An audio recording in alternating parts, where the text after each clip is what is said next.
In this video, I will go through the 7 P's for preparing an online training. It can be a single workshop or full training with several sessions. This will be a practical step-by-step learning frame you should be able to use and understand when finishing this TOT. First of all, you should know the 6 global platform learning principles before you start planning for a training. In this TOT, we will go in depth with all 6 of them, so you will get to know which principles to use for what and have practical methods to implement them. When you start preparing for your training, you need to define your purpose based on the needs of your participants, or you need to find the right participants for the purpose of your training. You probably already have a rough idea of the purpose, but you need to do a thorough needs assessment to know what specifically your participants need. First, then, can you specify the desired outcomes? What should participants get out of the training? You can look at it as a gift that participants are getting from attending your session. And just like when you give a gift to someone, you first want to know their wishes, right? That's why your needs assessment is so important.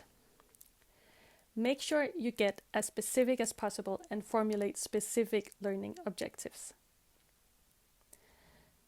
Then you need to plan the process within your time frame. Is it just a 1-hour workshop or is it a training with several sessions? The advantage with online trainings is that we can stretch our trainings with more sessions over longer time, rather than having all the content in, for instance, 3 whole days when we meet physically. In that way, we can have participants use the content and their context in between sessions, if we plan for it well. Let's give an example of what such a process could look like. In any case, you might always start with giving participants preparation tasks before the first online session. It could be watching a video, reading an article, or reflecting on questions. After that, you might have participants do a group exercise by themselves. For instance, develop a role play in your group that you show in the next session, before maybe meeting in a face-to-face training again. And then meet online again in the end. And then you have to follow up and evaluate. The process can take many shapes, but requires that it is very well planned and prepared. It is called a blended learning approach when we combine these different elements of online sessions, self-paced learning activities, and face-to-face trainings.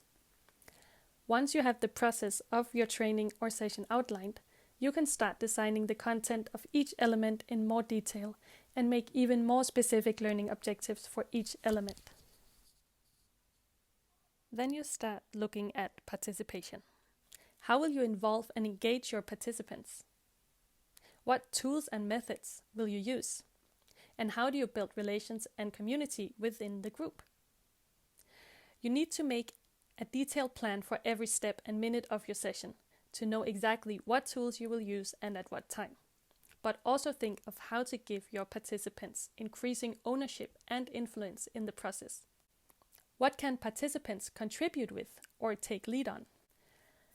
Besides having a plan for how to facilitate the sessions, you need to think of practicalities.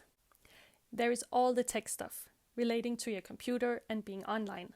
What platform will you meet at? How can you inform participants on the tech stuff beforehand? For example, do they know how to use Zoom? You need to assign roles. Who is the host? Who monitors the chat? Who makes an energizer? And so on. And you need to know who follows up on practical tasks, like contacting partner organizations, getting materials, and so on. Finally, when you're fully prepared, you need to present your training and be present in all parts of the process. Will some elements be at the digital LMS learning platform?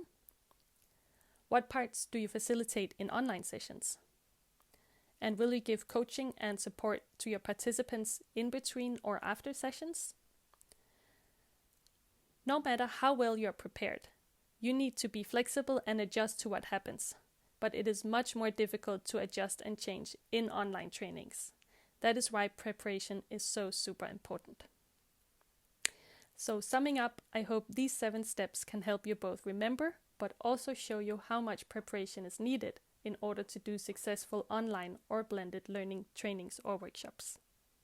You need to be aware of both our GP learning principles, your participants' needs, have a clear purpose with your training, and plan the process well, possibly with several learning elements. For participation, you make a clear plan with your participation tools and also plan for your practicalities. Then you're ready to present and roll out your learning process, from preparation tasks to sessions to follow-up activities and evaluations.